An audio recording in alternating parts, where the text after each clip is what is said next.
a juntar-me a canção do céu. Eu queria nessa manhã trabalhar alguns pilares com você. Algo muito importante, querido, que nós precisamos como igreja, como pastores, estar entendendo. Deus, nesse tempo, Deus está mudando a plataforma de ação da sua igreja. Amém? Deus está mudando a plataforma de ação da sua igreja. Está mudando a palavra, pastor, os princípios? Não, querido, não é isso. Eu vou falar para você nessa manhã o que é mudança de uma plataforma. A primeira coisa que o Senhor precisa mudar em nós, a primeira coisa que o Senhor precisa mudar em nós como igreja, para que a igreja do Senhor Jesus, ela verdadeiramente cumpra o seu chamado e o seu propósito, é mudar as vestes da igreja. Apocalipse no capítulo 19, no verso 7, diz assim, Apocalipse 19, 7: regozijemo-nos, vamos nos alegrar, vamos dar glória, pois é chegada a hora do casamento ou das bodas do Cordeiro, cuja sua noiva já se ataviou. Irmãos, essa é uma palavra profética, é uma palavra para hoje, é uma palavra para esse tempo, é uma palavra que o Senhor traz advertência a nosso respeito, dizendo: pode se alegrar, mas quando que você vai poder se alegrar como igreja? Quando você já estiver ataviada. Mas olha o próximo versículo: foi-lhe dado para vestir-se de linho fino, resplandecente e puro, e o linho fino são os atos de justiça dos santos. Esse é o tempo, irmãos, que Deus está mudando a roupagem da igreja. Esse é o tempo que Deus está mudando as vestes da igreja. E está nos dando a nos vestir de linho fino, resplandecente e puro. E nessa manhã nós não temos tempo de falar do linho fino, resplandecente e puro, ou do linho fino e puro. Mas eu quero deixar só uma dica para você, nós vamos voltar nisso depois. O linho fino são os atos de justiça dos santos. Nós temos falado muito nesses dias e também ouvido falar sobre avivamento responsável. Sobre o avivamento que não se manifesta só em barulho, em grito, em confusão, mas o avivamento, irmãos, que gera responsabilidade, que gera mudança, que gera transformação. E nesses cafés o que você vai mais ouvir falar sobre isso, sobre transformação. E isso vem nos pegar assim e causar uma crise muito grande no nosso espírito. Eu tenho perguntado nos lugares que a gente tem ministrado e dito assim: se a sua igreja, que hoje funciona num determinado bairro da cidade, se ela amanhecesse com as portas fechadas, o que o seu bairro falaria a respeito disso? Falaria: graças a Deus, que bom que essa igreja foi embora daqui, porque com ela foi embora o barulho, foi embora a confusão, foi embora a falta de estacionamento. Ou o seu bairro choraria porque a igreja fechou as portas naquele lugar. Ou o seu bairro iria chorar e dizer: quando essa igreja tinha aqui, havia libertação, havia salvação, não havia mais drogados no bairro, não havia mais dependente químico, os roubos aqui depois que a igreja veio para cá acabaram. Não tem mais furtos de carro, as casas podem ficar abertas até mais tarde, porque não tem mais assaltos, não tem violência. Por quê? Porque a igreja que se estabeleceu nesse bairro criou um nível tão profundo de adoração, de intercessão, que a glória do Senhor se manifestou sobre esse lugar. É isso que nós vamos falar nesses dias. É isso que em cada café nós vamos ativar você. Que uma igreja, querido, precisa transformar o ambiente. Que a igreja precisa transformar uma cidade. Nós não estamos trabalhando, amados, para encher os nossos templos. Nós estamos trabalhando para povoar os céus. Nós estamos trabalhando para povoar os céus. Nós estamos trabalhando para transformar uma cidade. O último censo mostra que o Brasil, é uma estimativa que talvez entre 7 e 8 anos o Brasil se torne a maior nação cristã e evangélica de toda a terra. E o que nós falamos com isso? Glória a Deus. O que nós falamos com isso? Que bênção. Mas cresce o número de evangélicos. Estamos a ponto de nos tornar a maior nação evangélica da terra. Mas cresce criminalidade. Mas cresce corrupção. Mas crescem as leis que afrontam a igreja. Qual é a igreja, irmãos, que está estabelecida na nossa nação? O que é que nós chamamos de igreja na nossa nação?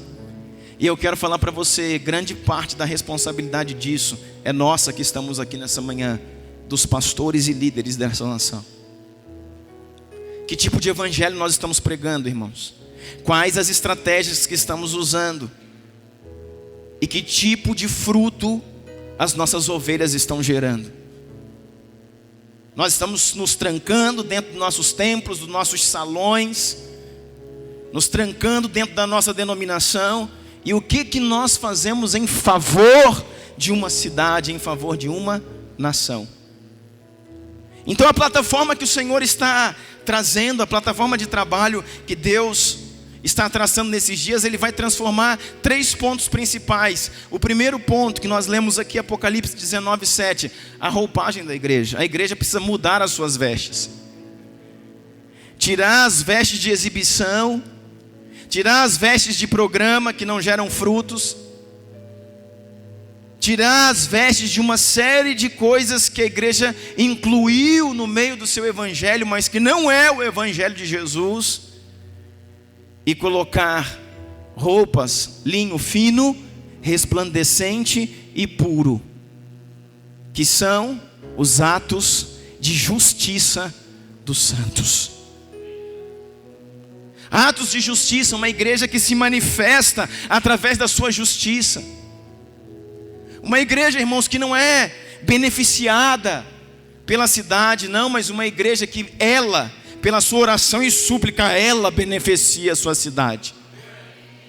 Nós não podemos aceitar leis que estão sendo feitas para favorecer a igreja. Não, mas vamos fazer assim, vamos botar um político cristão, um político evangélico, porque agora os crentes vão ter desconto. Está errado, irmão. Está errado. Ou o desconto, querido, é para todo mundo, ou não é para ninguém. A igreja não está num lugar para lutar pelos crentes. A igreja está na cidade para lutar pela cidade. A igreja está na cidade para lutar pela população da cidade. Nós não podemos trabalhar para que aqueles que viraram membros em nossas igrejas sejam beneficiados em alguma coisa. Nós temos que trabalhar, irmãos, para que as condições sociais da nossa cidade, do nosso país, sejam mudados pela revelação do Evangelho de Cristo. Isso se chama a igreja que está trocando as suas vestes, colocando as suas vestes nupciais, para se encontrar com o noivo. Porque Apocalipse, no texto que você leu, diz: é chegada as bodas do Cordeiro, é chegada a volta de Cristo, e a igreja precisa estar preparada. Como assim, pastor? Ataviada. Como assim, pastor? Com novas vestes. Quais são essas vestes? Linho fino, resplandecente e puro, que são os atos de justiça dos santos. A igreja tem que se mover em justiça. A igreja tem que se mover em verdade. Muitas vezes nós estamos querendo, em nome de Jesus, irmão, nós estamos querendo tirar os corruptos de Brasília. Mas muitas vezes nós estamos mantendo os corruptos na igreja.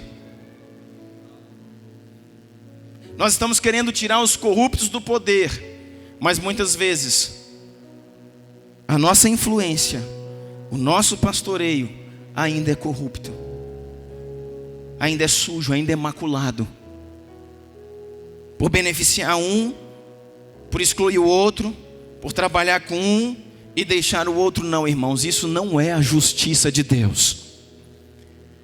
E o Senhor está dizendo em Apocalipse 19: regozijem-se e se alegrem, vistam as suas vestes nupciais, porque Ele está chegando. porque Ele está batendo as portas.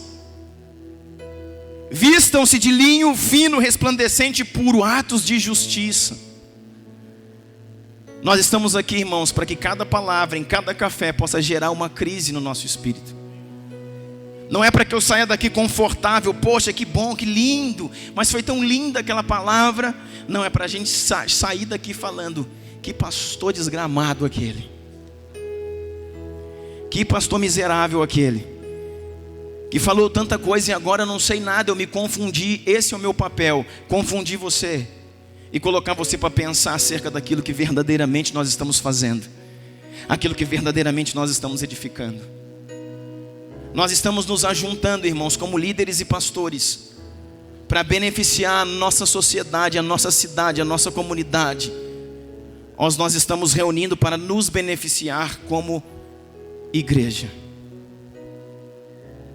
Atos de justiça. A segunda coisa que Deus está trocando nesses dias é a postura da igreja, é o posicionamento da igreja.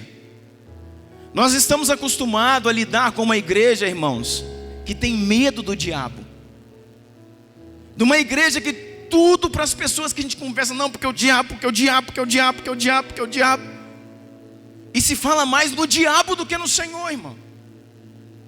Se conhece mais os espíritos do mundo das trevas do que a doçura do Espírito Santo. Se estuda mais sobre as ações de demônios do que se tem entendimento da glória de Deus. Eu quero dizer uma coisa para você, querido: não existe trevas. Como assim, pastor? Não existe trevas. Trevas não existe, existe luz. Existe luz. A luz existe. O que é treva então, pastor? Trevas é a ausência de luz. A luz existe, ela está aqui. Quando ela vai embora, então aquele lugar se tornou em trevas. Só existe a luz, querido. E se você trazer a luz para o seu ambiente, então todo aquele ambiente ficará iluminado. Eu ministrava aqui nesses dias, irmãos, que quando Jesus chegava num lugar, Ele chegava e dizia assim: olha, é chegado a vós o reino de Deus. É céus na terra, irmãos. Nós estamos querendo, trabalhando para que a gente possa ir para o céu, ir para o céu, ir para o céu. Essa é a postura da igreja, trabalhar para ir para o céu. Pastor, o senhor está me confundindo. Essa é a postura da igreja, trabalhar para ir para o céu. Eu quero dizer para você, irmãos, Deus te chamou para atrair os céus na terra. Deus não te chamou para você viver uma vida miserável aqui, irmão, 60, 70, 80, 90 anos e um dia ir para o céu. O Senhor quer sim que depois desse tempo você vá para a eternidade, mas o Senhor quer que no tempo que você viva aqui, você possa atrair os céus na terra. Você possa transformar, você possa tocar pessoas, tocar nações, tocar famílias. Você possa chegar num lugar e falar: olha, você chegou aqui, é chegado a vós o reino de Deus. Que isso, pastor? O Senhor falou, irmãos, que nós faríamos obras maiores do que Ele fez. E quando Ele chegava, querido, Ele dizia: é chegado a vós o reino de Deus. Aonde você chegar, pastor, aonde você chegar, líder, obreiro, aonde você chegar, filho de Deus, a doença tem que sair, irmãos. O pecado tem que sair. A prostituição tem que acabar. O doente tem que ser curado. Ah, pastor, nós estamos longe disso. Infelizmente, sim. Mas é por isso que nós precisamos mudar o posicionamento da igreja. E nessa questão de posicionamento, olha o que diz Mateus capítulo 16, verso 18, diz assim, Mateus 16, 18: e eu lhes digo, você é Pedro, e sobre esta pedra edificarei a minha igreja, e as portas do inferno não poderão prevalecer contra ela. Você consegue entender essa passagem? Parece um versículo muito simples, mas olha o que o Senhor está falando. Porque você tem uma revelação aqui. Jesus estava perguntando aos seus discípulos: quem vocês dizem que eu sou? E eles começaram a dizer: uns dizem que o Senhor é isso, outros dizem que o Senhor é aquilo. Não, eu estou perguntando vocês. Se Deus perguntar para você hoje, hein, Fabiano, se Deus colocar o dedo bem assim na sua direção e falar: o que você diz que eu sou? Eita, irmão, pensa numa pergunta difícil. Agora está até fácil de responder, né, irmãos? Porque Ele já morreu, Ele ressuscitou, Ele é o Senhor. Nós temos clareza disso. Mas pensa naqueles dias, Jesus com Ele. Sabe, querido, nós temos dificuldade de honrar os nossos pastores. Nós temos dificuldade de honrar o nosso irmão que caminha conosco. Nós temos dificuldade de honrar nossa esposa, que são pessoas lindas, pessoas tremendas que Deus colocou do nosso lado para nos ajudar, para cuidar de nós, para nos aconselhar, para nos fortalecer. E nós temos dificuldade de aceitar isso. Nós temos dificuldade de honrar essas pessoas. E se talvez para você responder isso, quem é Jesus para você hoje é fácil. Se te perguntassem hoje para você assim: quem é a sua esposa? Agora, aqui na frente, perante todo mundo, eu queria ver o que você ia responder, irmão. Para você, quem é o seu pastor? Jesus perguntou para eles: quem vocês dizem que eu sou? E Pedro, irmão, levantou e disse: tu és o Cristo, Filho do Deus vivo. Deixa eu te falar uma coisa, irmãos. Quando você tem uma revelação de quem Deus realmente é, tu és o Cristo, tu és o Filho de Deus vivo. Tu és o Cristo, tu és o próprio Deus encarnado. Tu és o Messias. Então, porque Pedro teve uma revelação de quem Jesus é, Jesus revela para ele quem ele realmente é. Fala aí: tu és Pedro. E tu és Pedro. Tu és Pedro. O nome dele, irmão, não era Pedro, o nome dele era Simão. Simão Bar Jonas, Simão filho de Jonas. O nome Simão, querido, vem da origem Simeão, que quer dizer ouve. Sabe qual era o nome de Pedro? Ouve. E Jesus está falando: seu nome não vai ser mais ouve, seu nome vai ser rocha. Porque Pedro vem da origem Cefas, rocha. Por isso que quando Pedro começava a teimar, Jesus falava assim para ele: Simão, Simão. Mas o nome dele não era Pedro. Mas agora ele precisava ouvir. Agora a natureza era de Simão, a natureza que ele manifestava. Se você for ver aquela hora lá que ele teima, dizendo: olha, eu vou contigo até o fim, eu estou pronto a morrer contigo. O Senhor fala: Simão, Simão. Mas já não tinha mudado o nome dele. Mas a natureza que ele manifestava era de Simão, não era de Pedro. E o Senhor está falando: Simão, o Senhor está falando para ele: ouve, ouve, abre os teus ouvidos espirituais, ouça o Espírito de Deus, porque senão tu vai cair. Satanás está aqui, ó, te rondando, querendo te peneirar como trigo. Tu vai cair, Pedro, tu vai cair. Chamava ele de Simão. Mas quando ele acertava, chamava ele: muito bom, Pedro.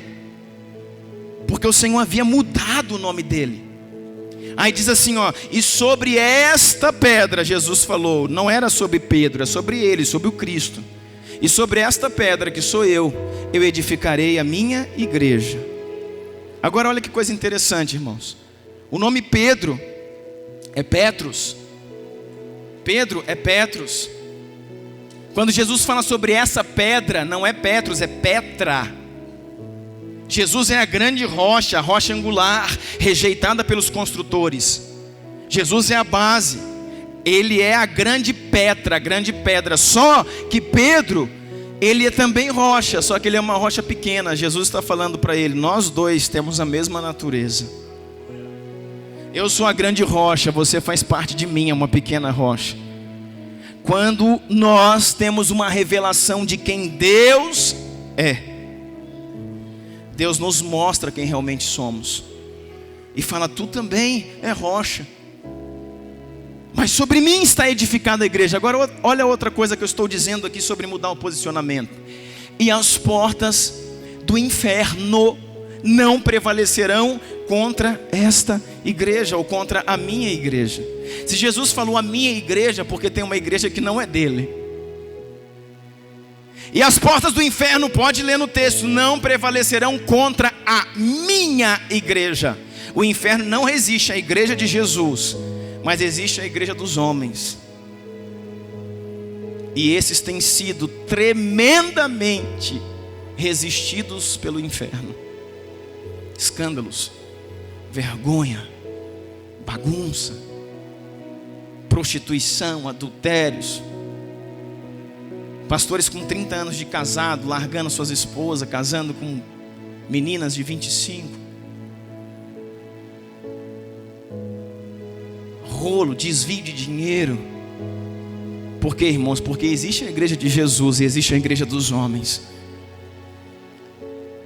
E quer ver outra coisa muito interessante nesse texto? A Bíblia não diz assim, olha, e as portas da igreja, olha só, acho que você nunca pensou nisso. E as portas da igreja vão resistir de toda forma ao inferno. É isso que está escrito aí?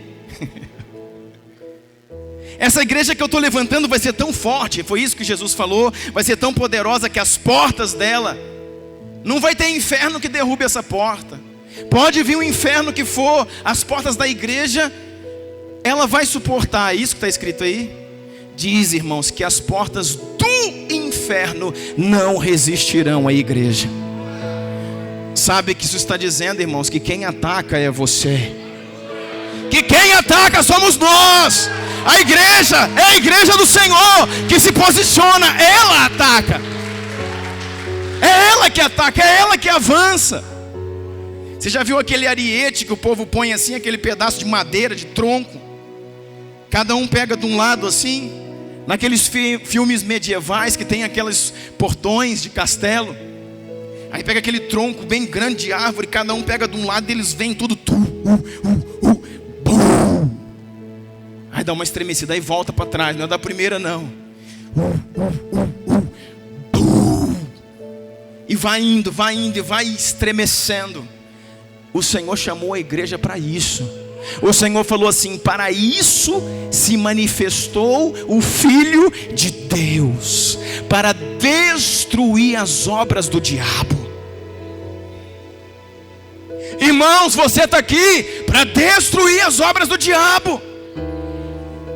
A posição da igreja hoje, querido, você vai conversar com pastores, mas o diabo, irmão, manda o diabo plantar batata, manda o diabo catar coquinho.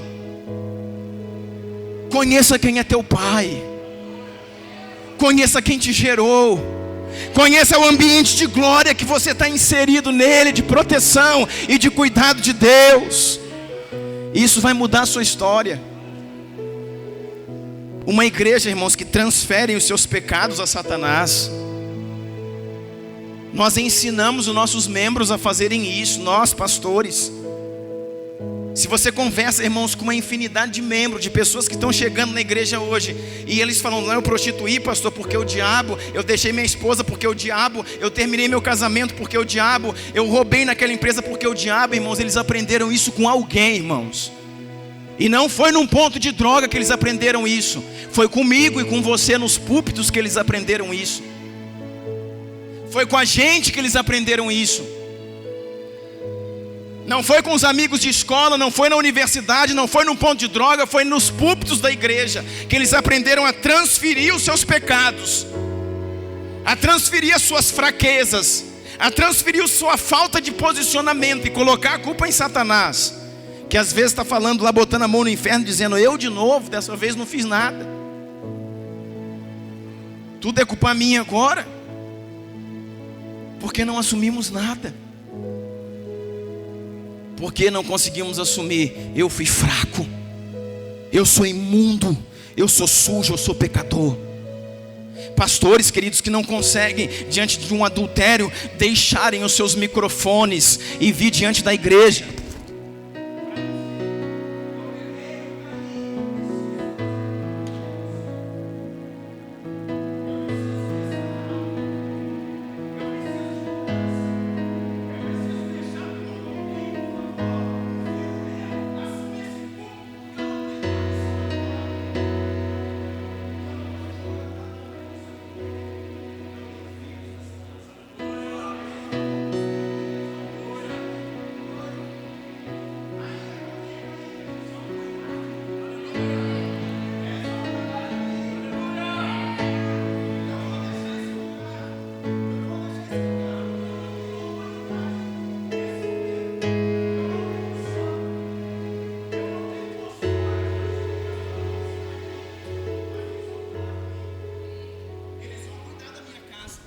eles vão cuidar da minha esposa, eles vão cuidar dos meus filhos, e eles vão me devolver ao lugar de honra quando chegar novamente o dia. Você está entendendo isso? Aleluia, glória a Jesus. Quando chegar novamente o dia, querido, aonde eu passei pelo meu tempo, eu passei pelo meu momento, eu consertei com a minha esposa, eu consertei com meus filhos, eu consertei com a minha igreja. Eu não escondi coisa nenhuma. Eu falei, eu pequei, eu caí, eu preciso da misericórdia de vocês. Ah, pastor, mas alguns membros vão sair da igreja, irmãos. Que saiam aqueles que tiverem que sair, mas que o púlpito do Senhor seja santo, que o púlpito do Senhor seja restaurado, que o púlpito do Senhor seja purificado, e que a igreja possa apresentar vestes de atos de justiça. Não é se escondendo, não é se maquiando que se trata as coisas. Sabe o que vai acontecer? A glória dessa segunda casa vai ser maior do que a primeira. Porque é onde abundou o pecado, superabundará a graça. Um homem vai chegar aqui, depois de um tempo, se aconteceu isso com ele, ele vai poder dizer, um dia eu caía naquele lugar. Cuidado, queridos, não vão ali. Um dia eu passei por aquele lugar. Cuidado, queridos. Mas existe restauração, existe cura de Deus na vida deles. Nós estamos falando para pastores. Então o que nós ensinamos à igreja? A transferir a culpa para Satanás. Em vez de chegar e falar, pastor, eu fiz mesmo, eu sou um mau marido. Nós precisamos chegar, irmãos, e ensinar os membros da nossa igreja a serem verdadeiros. E você sentar no aconselhamento e ele começar a falar, não, porque o diabo não, irmão, você é um picareta, um sem vergonha, não tem diabo aqui não, é você mesmo. Vamos começar as coisas direito, vamos fazer a coisa certa. Você precisa assumir, falar para a moça, você precisa assumir que você está tomada pelo espírito de Jezabel. Você quer dominar na sua casa, você precisa se submeter. Você precisa se submeter. Nós precisamos tratar as coisas de Deus com clareza. Às vezes as pessoas vêm conversar comigo, pastor, tem um problema. E quando você vai ver esse problema, irmãos, é o maior pecado da história. Eu quero dizer para você, irmãos, problema é problema, pecado é outra coisa. Pecado é pecado, e pecado se trata com arrependimento, com confissão, com tratamento e com posterior restauração no seu ambiente, na sua honra.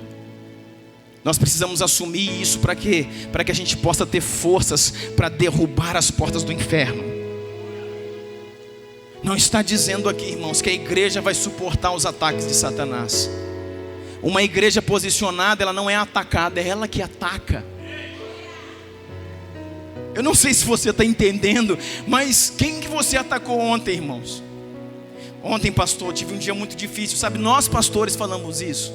Eu fui viajar e Satanás veio, e eu fui viajar e eu fui não sei o que, e eu passei numa fila ali e Satanás tal, e não sei o que. Não, irmão, então você está sendo atacado. Como é que foi seu dia ontem, querido? Ontem eu levantei, pastor. Levantei as minhas mãos e adorei ao Senhor. Ajustei minha armadura que está em Efésios capítulo 6, meu capacete, a minha couraça, a minha espada.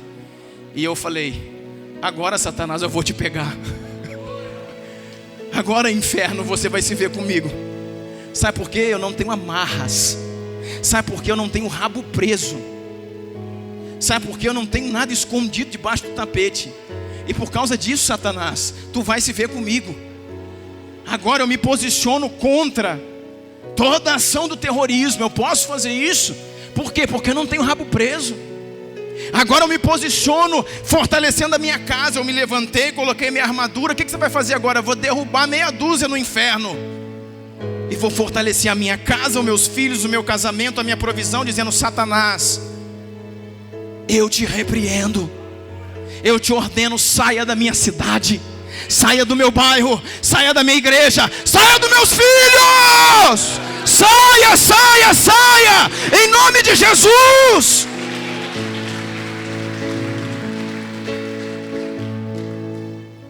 Por quê? Porque eu entendi a minha postura. E a Bíblia diz que eu vou atacar o inferno. Não diz para eu correr atrás dele. Para mim, irmãos, o diabo não é um bichão bem grande, com rabo comprido, parecendo um lagarto. e um chifre, né, com aquelas coisas feias, um nariz soltando fumaça, um chicote, correndo atrás de mim, eu falando socorro, socorro, socorro, socorro, e ele batendo nas minhas costas. Não é essa a figura de Satanás, irmãos. A igreja tem que parar de fugir do inferno. A igreja tem que parar de temer, que é uma coisa mais prática, porque a gente pensa em coisas pequenas. A igreja tem que parar, irmãos, de temer o avanço muçulmano. Pastor, mas eles são milhões e serão ainda maiores. Sabe por quê? Porque enquanto eu tenho 2 filhos, eles têm 10. Estou mandando você fazer filho, não, só estou falando para você pensar. Não é porque tantas pessoas se convertem ao islamismo assim, é porque isso é uma coisa de família. Enquanto, irmãos, os cristãos fazem 1 filho, fazem 2, eles fazem 10. Então eles estão povoando a terra. Mas eu quero te dizer, com os 2 filhos que eu tenho na minha casa, eles não vão passar perto de lá, irmãos. Eles não vão passar perto de lá. Se depender da minha oração, eles vão cortar a volta. Se depender da minha oração, eles não vão passar em Araguari, eles não vão passar no Triângulo, eles não vão passar no Brasil. Porque, irmãos, nós estamos diante de um Deus que tudo pode. E não há muçulmano, e não há terrorismo, e não há Estado Islâmico, não há capeta, não há demônio que aguente a unção do Senhor que está vindo sobre nós. Mas o que eu preciso? Eu preciso trocar minhas vestes. Líderes com vestes sujas, presbíteros, diáconos, obreiros, ministros do Senhor que ministram com vestes sujas, de mentira, de corrupção, de pecado, que lançam a sua autoridade na lama, irmãos, e faz com que Satanás tripudie sobre aquilo que você está edificando no Senhor. Troque suas vestes. Trabalhe no seu posicionamento. O terceiro pilar disso aqui, sabe o que é? Mudança na nossa visão. A mudança na visão fala da gente começar a entender a igreja, irmãos, como uma liderança que veio para servir e não para oprimir. Uma liderança que veio para servir e não para dominar. E não para pisar nas pessoas. E não para dizer, eu sou o sumo pontífice aqui, por favor, me obedeça. Quando você em algum lugar precisa dizer que manda, porque você não manda mais. Se você é autoridade naquele lugar, as pessoas te honram pelo seu coração. E não porque você diz que manda. Se você precisa dizer, olha, eu sou o pastor aqui, gente, olha, eu que mando aqui, olha, gente, me obedecer, não manda mais em coisa nenhuma. Porque as pessoas que estão à sua volta, elas não dão a você a honra. Nós precisamos entender a visão. Olha esse texto, querido, guarde esse texto, um texto precioso. Joel capítulo 2. Joel capítulo 2 está falando profeticamente dos avivamentos. Joel capítulo 2 ia falar aqui de uma fase, irmãos, que Israel ia atravessar, mas aponta profeticamente para um estágio da igreja na terra, para um tempo em que nós estamos vivendo. E diz assim, olha, para que a unção que esperamos venha, Joel 2,17 diz assim, que os sacerdotes que ministram perante o Senhor, que quem está dizendo aí? Os sacerdotes. Que os sacerdotes que ministram perante o Senhor chorem entre o pórtico do templo, entre o portal, entre a porta e o altar. Esse é o lugar, irmãos, que Deus quer os líderes desse tempo. Eles vão ter que descer dos seus púlpitos. Eles vão ter que sair da sua fama. Eles vão ter que sair dos holofotes. Eles vão ter que sair do seu lugar de exibição, das suas limusines, das suas escoltas pessoais, para chorar entre o pórtico e o altar. Esse lugar é aqui, ó, no meio do povo. Ele terá que vir para o meio do povo. Ele terá que descer. Por isso, irmãos, os irmãos querem que eu fique aqui em cima porque a filmagem fica melhor. Não, pastor, a filmagem vai ficar mais bonita, mas não quero saber de filmagem, irmãos. Eu gosto de pregar aqui embaixo. Eu gosto nos domingos, irmãos, de entrar no meio do povo, de pregar aqui no meio do povo. Atrapalha a filmagem, mas atrai a presença. A palavra diz aí em Joel 2: sacerdotes do meu povo, líderes do meu povo, pastores do meu povo, saiam de cima, saiam de um local de evidência e desçam entre o pórtico e o altar. Ou seja, se arrependam e chorem com o seu povo. Chorem com o seu povo. Jesus, ele era um homem tão simples, tão simples, tão simples, que no meio do povo ninguém sabia quem era ele. Você já pensou nisso? Por que Judas teve que entregar ele? É fácil, irmão, chegar numa igreja e alguém olhar e falar: quer ver o pastor? Quer ver o pastor? Está ali o pastor. Como que você sabe que aquele é o pastor? Você nunca veio aqui? Cara, dá uma olhada no terno dele, dá uma olhada no anel dele, dá uma olhada na roupa dele. E eu vou dizer para você, irmão, não estou pegando contra terno. Eu mesmo gosto de usar um de vez em quando. Está meio complicado, né, com esse calor. Não é esse o problema. Eu estou falando não de vestes externas, eu estou falando do coração. Mas eu estou falando, querido, que Jesus era um homem tão simples, mas tão simples, que falaram para Judas assim. Judas falou: olha, eu vou traí-lo, você recebe suas moedas. E Judas falou: ele está lá no Getsemane, ele está lá com os discípulos, vão lá e vocês vão pegar ele. Mas eles falaram: não, nós já fomos lá, nós já fomos em outro lugar, não dá para saber quem é ele. Eles são todos parecidos, eles têm o mesmo olhar, eles têm o mesmo coração, eles têm a mesma roupagem, eles se vestem da mesma forma. Isso quer dizer, irmão, de simplicidade. Não tinha, irmãos, 1 milhão de homens. Tinham 12 homens ali naquela noite, contando com Jesus, porque Judas não estava. E sabe o que acontece? Judas tem que ir lá e entrar e até ele beijar a sua face, para que aquela escolta de romanos soubesse que aquele era Jesus, porque ele era exatamente igual ao seu povo. Sabe o que a Bíblia está dizendo aqui para mim? Sabe o que a Bíblia está dizendo aqui para mim? Sacerdotes que ministrem perante o Senhor, chorem entre o pórtico do templo e o altar, orando. Orando o quê? Qual que é o clamor? Poupa o teu povo, Senhor. Poupa o teu povo. Não faça da tua herança motivo de zombaria e piada nas nações. O que a igreja virou, irmão? Me digam, pelo amor de Deus, o que a igreja virou? Dá vergonha de dizer que você é crente. Querido, eu digo algo em nome de Jesus. Nos bancos, se você falar que é pastor, seu crédito acaba. O seu crédito acaba. Enquanto a palavra diz que a coisa mais importante que você tem que guardar é o nome. O nome de um homem de Deus vale mais do que qualquer documento, vale mais do que qualquer avalista. Eu tenho a minha palavra, e seja ela sim é sim, e seja ela não é não. O que nós estamos fazendo nessa nação, querido? E em todas as nações. Se você acha que eu estou exagerando, pergunta para qualquer pessoa que trabalha em banco, ela vai falar para você. Falou que é crente, irmãos, o crédito acaba. Falou que é pastor, falou pastor, maioria aqui é tudo negativado, vermelho. Sabe por quê, irmãos? Porque a corrupção dos altares roubou o nosso lugar em Deus. Sabe o que está dizendo a palavra em Joel? Algo que tinha que acontecer para que a gente não fosse envergonhado. Eu quero dizer para você, nós já estamos sendo.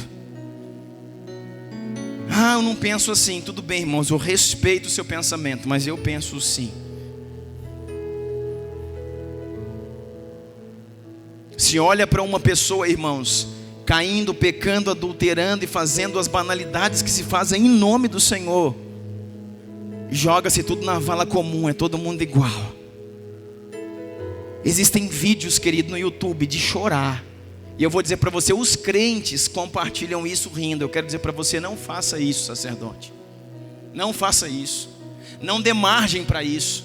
Pega um vídeo que escandaliza o nome do Senhor, fala: eu te repreendo, Satanás, em nome de Jesus.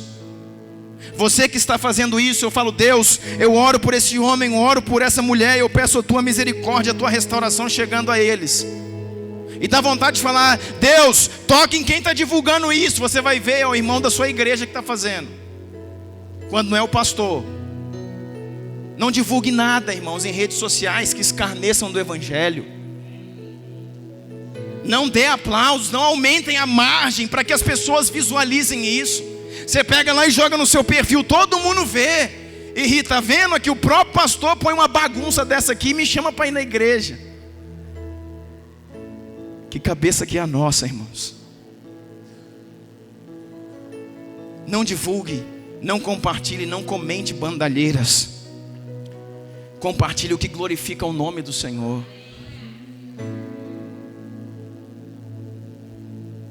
Compartilhe o que exalta o nome da igreja. E esse texto diz: sacerdotes que ministram perante o Senhor, chorem entre o pórtico do templo e o altar, entre o pórtico, o portão e o altar, clamando: poupa o teu povo, Senhor. Não faça da tua herança, ou seja, dos teus filhos, motivo de zombaria e piadas entre as nações. Porque se haveria de dizer entre o povo: onde está o Deus deles? Querido, isso é claramente para nós.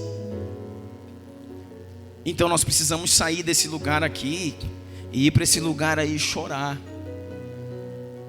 Ah, mas o culto é cumprido, devia ser muito maior, irmãos. Porque todos os dias, além de orar e além da gente fazer um louvor com 4 músicas ou 3 músicas e pregar 1 hora, a gente devia orar mais uma, só orando. A gente devia dobrar o nosso joelho em todas as reuniões e chorar 1 hora falando: Deus, muda o rumo dessa nação. Deus, toca na minha cidade. Eu quero dizer uma coisa para você, em nome de Jesus, em nome de Jesus, em nome de Jesus. Eu quero dizer uma coisa para você. Eu quero me desesperar outra vez. Não se desespera assim, ó irmão, ó. Eu quero me desesperar outra vez. Sabe de uma coisa?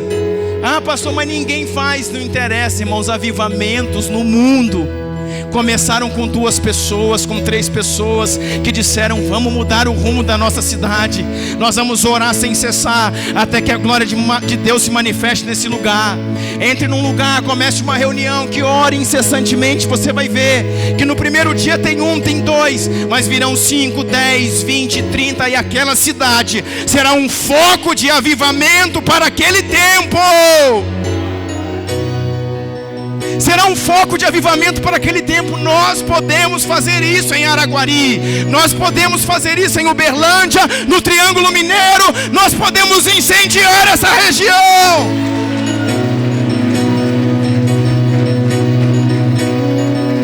Adore comigo um pouco. Peça ao Senhor para que a glória dele venha sobre a sua vida. Se desespere, querido, nessa manhã. Oh, rebebebi aralamandarabasquite menes.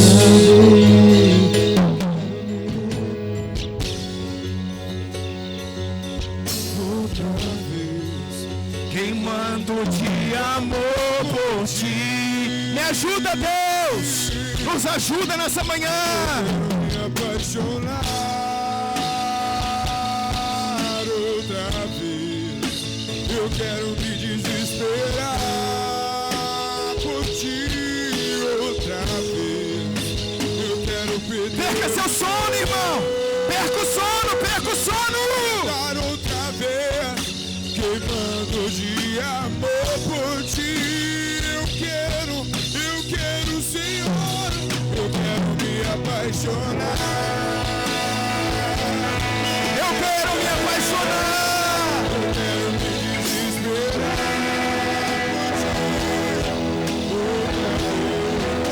Eu quero perder o sono.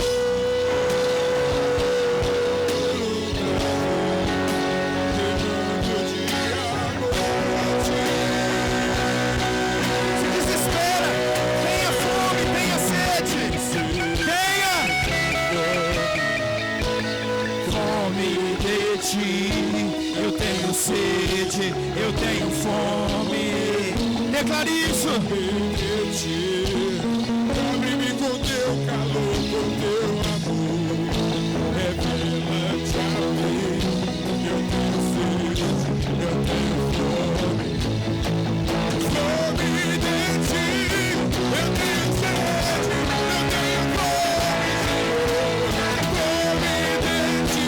Eu tenho sede, eu tenho fome, Senhor. Fome de ti. Cobre-me com teu calor, com teu amor. Vem Deus, vem Deus, vem Deus. Sem fome de ti. Fome de ti. Eu tenho sede, eu tenho fome, Senhor.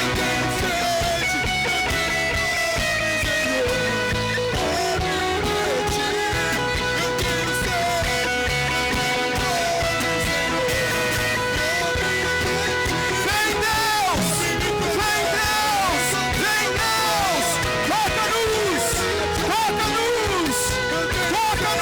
Vem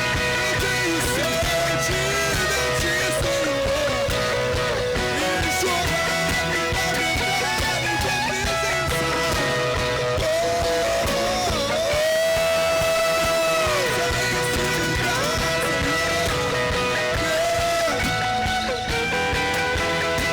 toca-nos. Eu quero me apaixonar nessa noite, Jesus. Nessa manhã, Jesus. Nós te pedimos isso. Se assente, querido, se assente.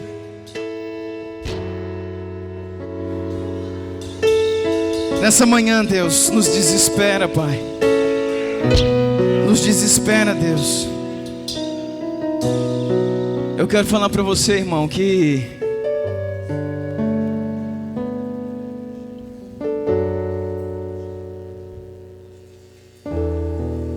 é questão de desespero.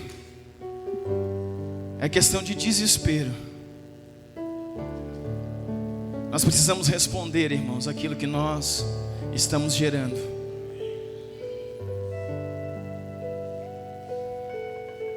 Nós precisamos responder a isso. Talvez você esteja pensando, poxa, mas que crise que eu vou entrar? Seja bem-vindo, irmãos. Crises geram mudanças. Eu quero dizer para você que tem 30 anos que eu estou dentro de uma igreja. Tem 30 anos que eu e a minha casa servimos ao Senhor, desde criança, desde 8 anos de idade. Mas eu quero dizer para você, querido, eu conheço o perfume do Senhor há 4 anos. Eu conheço os olhos do Senhor há 4 anos. Eu conheço o meu lugar nele há 4 anos.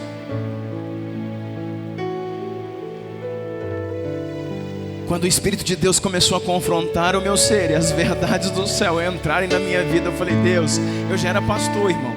Eu já era pastor, eu falei, Deus, eu sou imundo. Deus, eu pregava a sua palavra, mas eu não te conheço. Deus, eu sou um pastor, mas eu estou fora da visão, fora do foco, fora da palavra. Me ajuda, Senhor. Me ajuda. E eu entrava num quarto, querido, e chorava, dizendo, Deus, o que eu faço agora?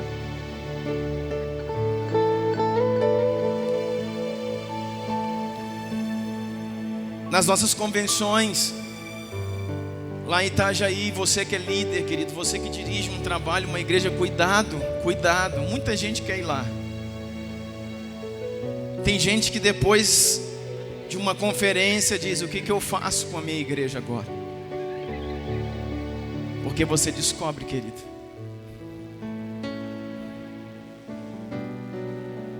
que algo precisa recomeçar. Eu vou dizer para você, irmãos, muitos pastores depois desses cafés terão que parar as suas agendas.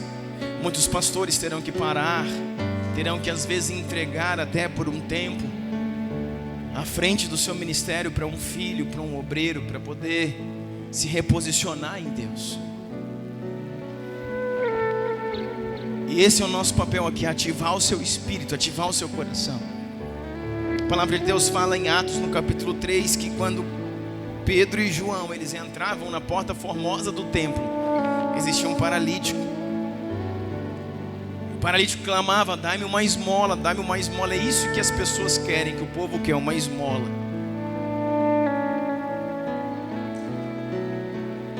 E ele, olhando para o paralítico, disse: eu não tenho ouro e nem tenho prata, mas o que eu tenho eu te dou.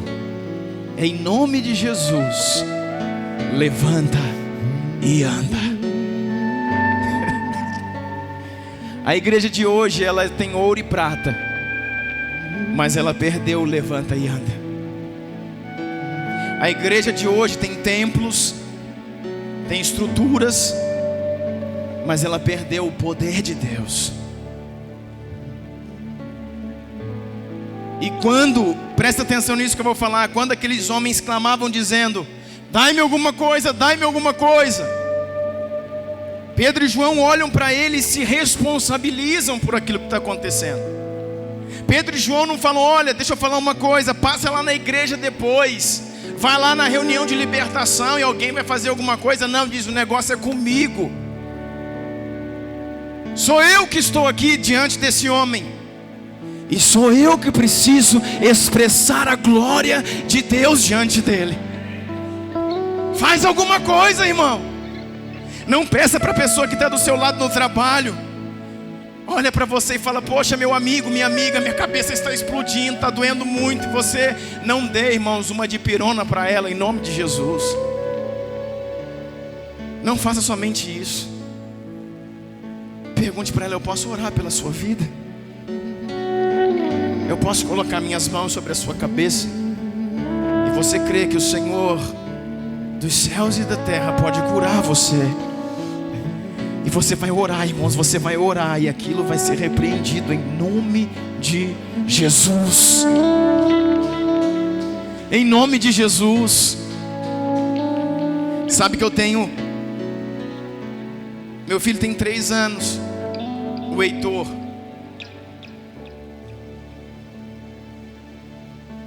E um dia desse ele estava com dor de cabeça na escola, com muita dor de cabeça. E a professora falou: nós vamos arrumar um remédio. E ele falou: não ligue para o meu pai, ele vai orar e a minha dor de cabeça vai passar. Ah, Deus, eu te amo, Jesus. Eu te amo, Jesus. Eu te amo, Jesus. Eu te amo, Jesus. Eu te amo, segura. Eu te amo, Jesus. Pode ligar para meu pai. Ele tem um remédio que eu preciso, 3 anos, irmãos. Nós precisamos mudar o nosso posicionamento. Pedro e João olham para aquele homem e dizem: em nome de Jesus, levanta e anda. E diz que ele levantou e saiu. Mas diz que alguns dias depois eles foram chamados em público para serem julgados a respeito daquilo, porque naquele governo romano adorar o cristianismo era proibido. Então eles são levados a julgamento para explicar o que está acontecendo. Naquele momento, irmãos, de chamar a responsabilidade para si, naquele momento de chamar a responsabilidade para si, eles falam: sou eu. E eles oram e dizem: em nome de Jesus, levanta e anda. Mas na hora de receber a glória, eles não recebem a glória. Quando eles são levados em praça pública, perguntam: quem fez isso? Como que essas coisas acontecem? E eles levantam a mão e dizem: a Jesus de Nazaré, aqueles no qual vocês crucificaram, a Ele seja toda a honra, o louvor e a glória.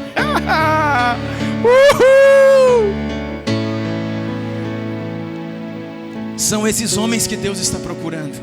Homens que na hora da responsabilidade se dão, na hora da responsabilidade se entregam, na hora da responsabilidade diz: a responsabilidade é minha, é comigo.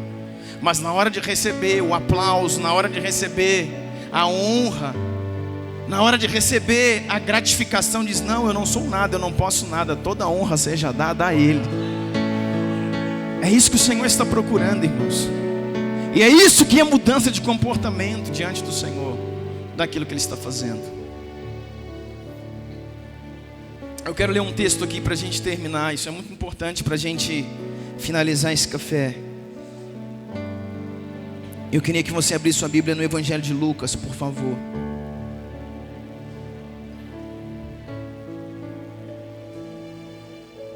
Lucas capítulo 1.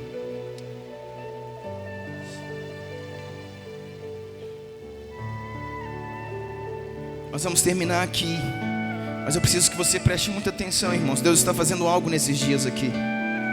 Como eu falei para você, eu creio muito nisso. Ah, pastor, olha, nós somos... O que é que nós vamos fazer com um grupo? Talvez esteja aqui umas 50 pessoas. Nessa manhã, num café para os sacerdotes da casa de Deus. Eu vou te dizer, irmãos, 2 pessoas fizeram muito mais do que isso. Se você for ler sobre os avivamentos, sobre a história dos avivamentos na palavra, você vai ver que pessoas incendiavam cidades, começando sozinho.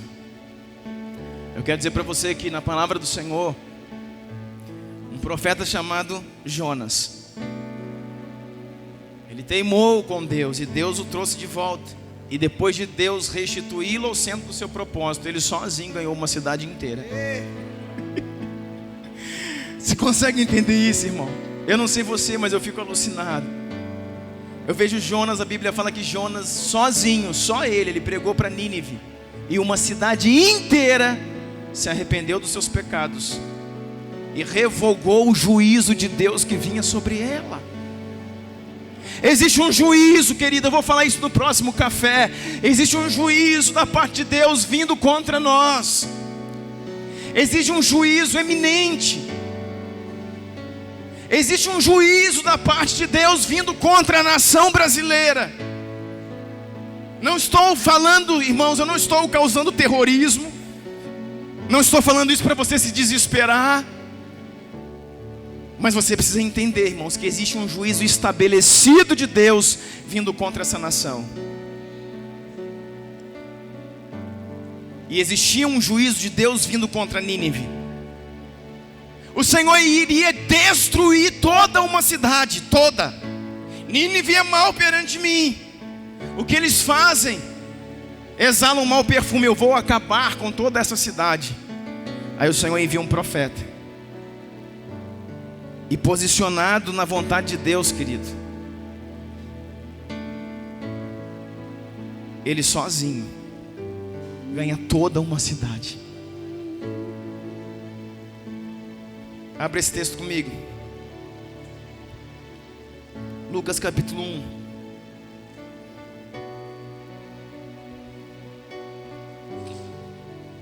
Queria pedir para o pessoal aí atrás para que não se movimentasse agora. Em nome de Jesus.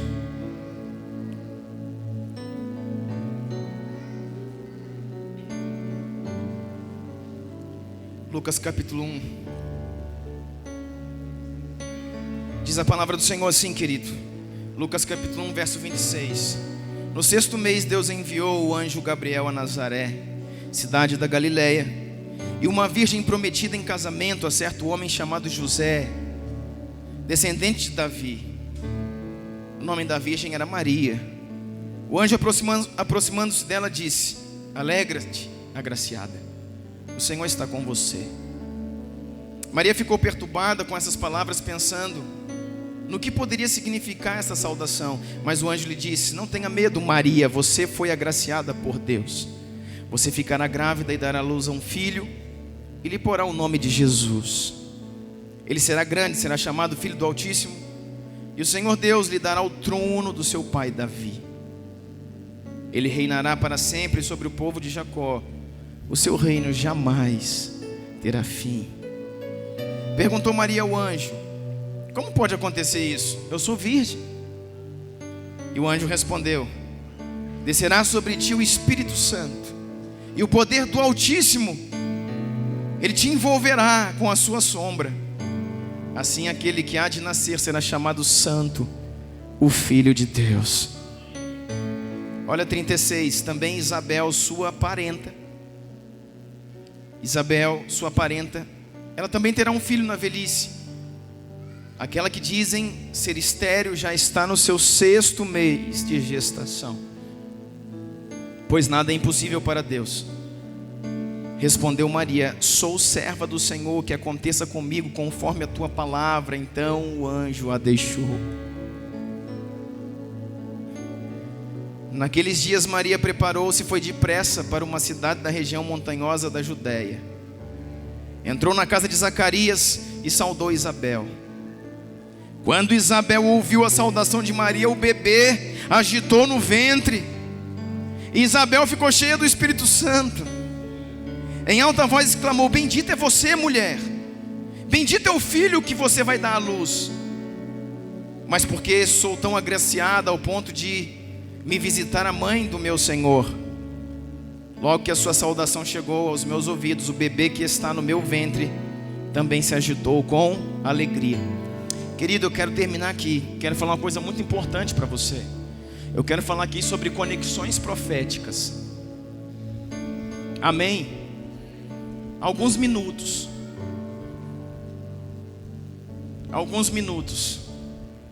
Eu quero falar sobre conexões proféticas.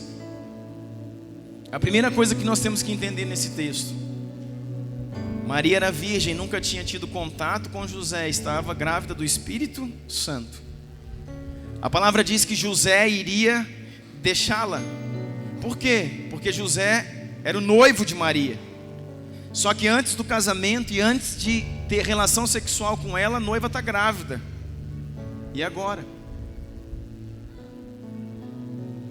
E José, embora amasse Maria, ele não podia aceitar isso. Minha mulher está grávida. Você já viu, até o presente momento, alguma mulher ficar grávida do Espírito Santo, irmãos? Que não fosse Maria? Você já viu quantos anos vem isso de lá para cá e a gente entendendo isso? Pensa essa história naquele momento. José deve ter pensado: que conversa mais fiada que é essa? Essa mulher me traiu. Essa mulher tem um amante. Essa mulher se deitou com outro homem. Eu vou deixá-la. Ele podia fazer isso. Só que a Bíblia diz, querido, que ele era um homem tão honrado, e foi por isso que o Senhor o escolheu para ser o pai de Jesus. Que ele, não querendo difamar Maria, ele sai em secreto, quietinho. Ele não leva isso às autoridades. Se ela me traiu, que ela tenha traído, mas por amar Maria, eu não quero que ela morra apedrejada. Que ela se case então com o pai dessa criança e pronto. Mas diz a Bíblia que enquanto José se preparava para deixá-la, o Senhor se manifesta para ele. Ele diz: José, o filho de Maria é meu.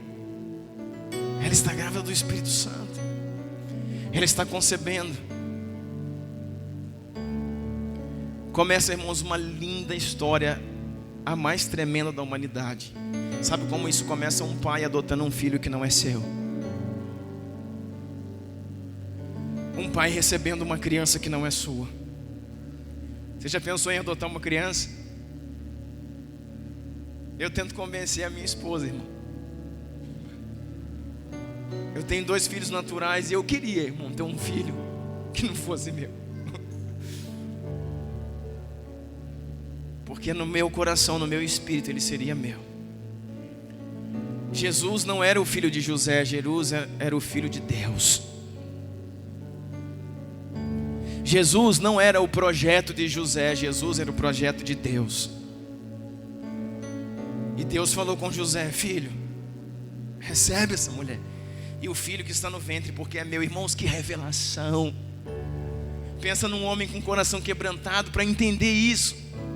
Está entendendo? Para falar: poxa, Deus mesmo. E para acreditar nisso. E para receber e para trazer a mulher de volta e falar até: perdão, eu desconfiei de você. Eu desconfiei do seu amor, da sua integridade. Eu desconfiei da sua lealdade. Eu desconfiei da tua honra. Me perdoa. Eu quero você, eu quero essa criança que é o filho de Deus. Nós vamos ser uma família, nós vamos estar juntos. Assim começa esse projeto, irmãos. Deus está gerando paternidade no coração dos seus filhos, para que você espiritualmente assuma filhos que não são seus, para que você receba as pessoas, pastores que estão aqui, líderes, pessoas que Deus vai enviar para que você possa cuidar delas. E você vai olhar, vai falar: esse não é o meu filho, mas é o filho de Deus. E Deus colocou os seus cuidados nesse tempo. Esse não é o meu projeto, mas é o projeto de Deus. E Deus colocou os seus cuidados. Esse não é o meu sonho. Fazer isso agora não era o meu sonho. Meu sonho era construir agora. O meu sonho agora era mudar. O meu sonho era viajar. O meu sonho era edificar. O seu sonho, mas esse agora é o sonho de Deus, que Deus entrega para você.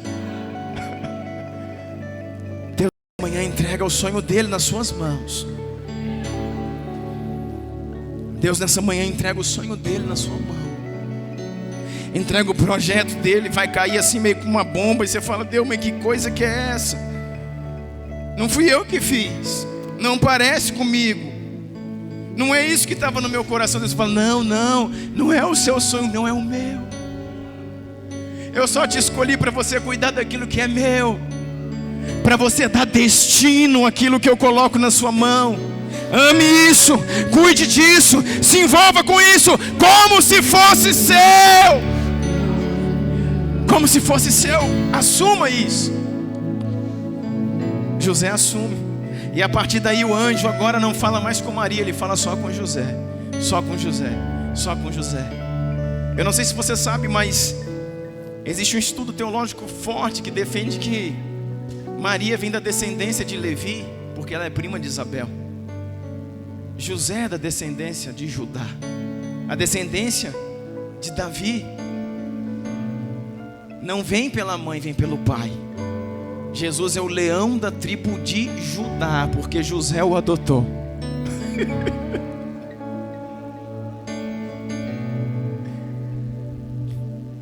Ele é o leão da tribo de Judá, porque José o adotou como filho e o amou.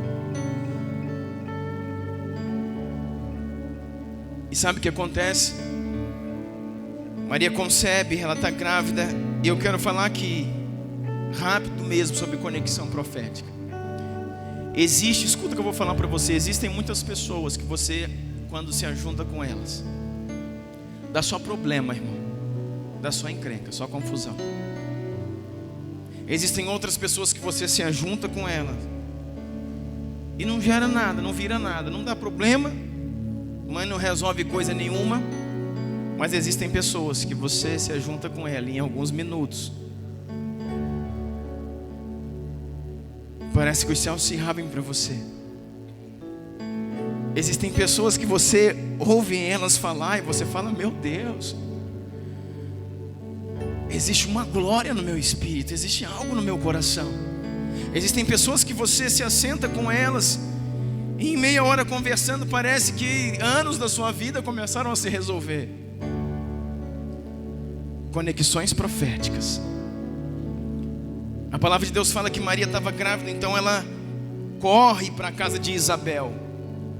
Corre para a casa de quem?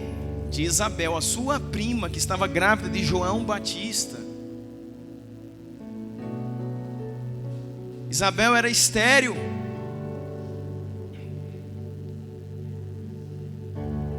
E agora estava concebendo um filho por um milagre. 6 meses antes, quando Maria concebe, Isabel já está gerando 6 meses. João Batista é 6 meses mais velho do que Jesus. Mas Maria é uma mulher que a história diz que ela começou a gerar com aproximadamente, irmãos, de 15 a 18 anos. Tem uns que dizem que talvez ela poderia ser ainda mais nova. Uma menina, 15, 16, talvez 18, no máximo 18, ela se encontra grávida. Não sabe o que ela tem que fazer. Escuta isso, entenda isso comigo em nome de Jesus. Uma mulher grávida, gerando um projeto de Deus, mas que não sabe o que fazer com ele. Uma mulher que carrega um milagre, mas que não sabe o que fazer com ele. A mulher é a tipologia da igreja. Uma igreja que está gerando algo grandioso, mas que não sabe o que fazer com ele. Não sabe como se comportar. Não sabe como se posicionar. Não sabe o que fazer nesse tempo com aquilo que Deus colocou dentro dela. Tem uma solução: conexões proféticas.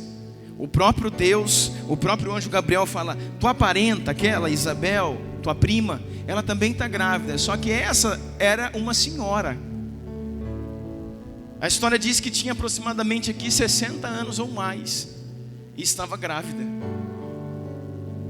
Ela era estéril, nunca tinha tido filho, mas pensa em quantos filhos essa mulher trouxe à luz.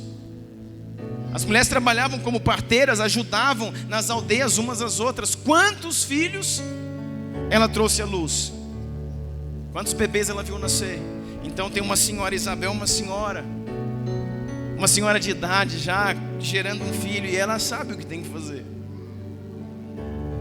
porque ela é uma senhora, ela tem experiência. Não despreze, irmãos, a voz daqueles que têm mais idade.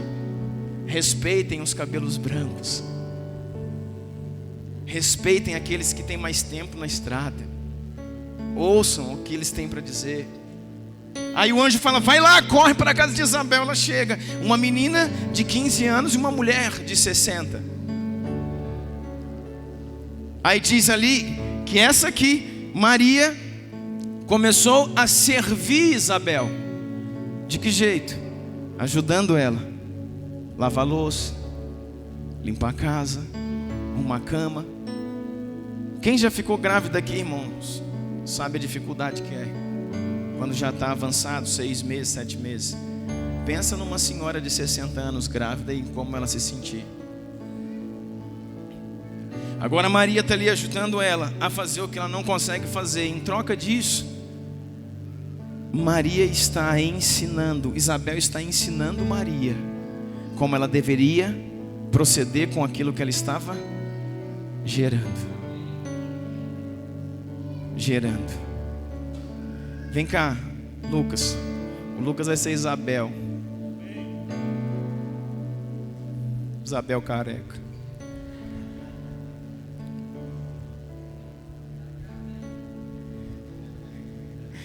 Tem 60 anos. Não faz, até encolheu a barriga o menino. Não faz isso com ele não, meu menino. Isabel tem 60 anos. Escuta isso, irmãos. Maria tem 15.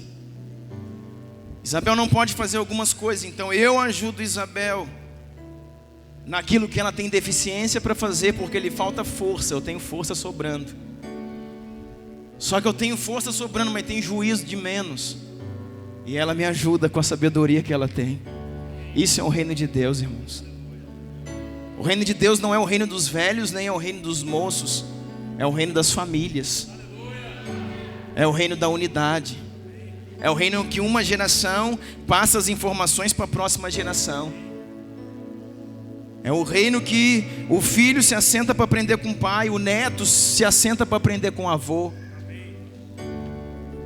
Ela não tem forças para fazer o que ela precisa. Eu, com a minha força, eu posso trabalhar, eu posso varrer, eu posso carregar balde, eu posso buscar água no poço. Não tem água, eu posso cozinhar, você não pode.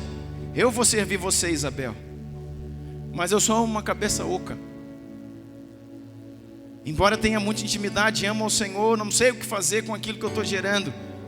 Isabel pode me ensinar o que eu vou fazer com aquilo que eu estou gerando, porque tem juízo, sabedoria. Conexões proféticas. Sabe o que a Bíblia diz? Eu estou gerando algo, ela também está gerando. Maria e Isabel, quando as duas se aproximaram uma da outra, Pai seja contigo, agraciada. As crianças no ventre, as crianças, as duas no ventre, começaram a pular, começaram a saltar no ventre as crianças. Sabe por quê, irmãos? Duas pessoas diferentes, gerando o mesmo propósito, gerando o mesmo destino. Isso é conexão profética. Nesses dias Deus ajuntará os seus filhos. Nesses dias Deus ajuntará pessoas que estão gerando a mesma coisa. Lembra daquela pessoa que eu falei que você senta só dá confusão? Sai disso, querido. Outros que você senta não vira nada. Tá, continua ali, às vezes você pode ser bênção de alguma forma. Mas conversa daqui, fala dali, comenta algumas coisas, aquele papo do dia a dia. Mas tem pessoas que quando você encontra com ele, começa a conversar, o que está dentro de você e o que está dentro dela começa a testificar. Você começa a sentir e falar: meu Deus, o que esse cara fala é aquilo que eu sinto. O que esse cara fala é aquilo que eu penso. O que esse cara fala é aquilo que está dentro de mim. É assim que eu quero, é nessa onda que eu quero surfar. Esse é o projeto. Pessoas diferentes, idades diferentes, ministérios diferentes, placas diferentes, denominações diferentes, gerando o mesmo propósito. E quando se encontram, as crianças começam a se agitar no ventre. Deus está reunindo os seus filhos, querido. Deus está reunindo os seus filhos em cada café. Cada vez mais virão gente de Uberaba, de Uberlândia, de Patrocínio, de Patos de Minas, de Catalão, de Tuiutaba, de Tumbiara, sei lá da onde, de todo o Brasil. Porque estão gerando a mesma coisa. Um destino profético. E sabe como é que isso termina? Ela é mais velha que eu sou mais nova. Só que aquilo que eu carrego é maior do que aquilo que ela carrega. Ela sabe mais, eu sei menos. Mas por que eu preciso da ajuda dela? Porque aquilo que ela carrega é menor. O que eu carrego é maior. Ela carrega João Batista, eu carrego Jesus. Esse vem 6 meses na frente, porque nós estamos gerando a mesma coisa. Esse vem 6 meses preparar o caminho, para depois eu liberar o meu no caminho que ele preparou. Você está entendendo isso? Você está entendendo isso? O meu vem depois, para entrar no caminho que ele preparou. Isso é conexão profética. Isso é estar no mesmo ambiente, falando das mesmas coisas, com o mesmo coração, tendo o mesmo entendimento, e a cada vez querendo estar mais perto. Fala: pastor, eu faço meu trabalho, eu faço minhas coisas, eu conheço muita gente, mas tem um lugar, existe um lugar que quando eu chego, minha criança salta no ventre. Quando eu chego naquele ambiente, levanto as minhas mãos, eu sei que aquilo que eu estou gerando, o meu projeto, ele começa a se exaltar dentro de mim. Porque ali estão as pessoas que estão gerando a mesma coisa. Esse é o lugar. Amém? Eu queria que você ficasse de pé nessa manhã. Abre os meus olhos pra ver Ver a beleza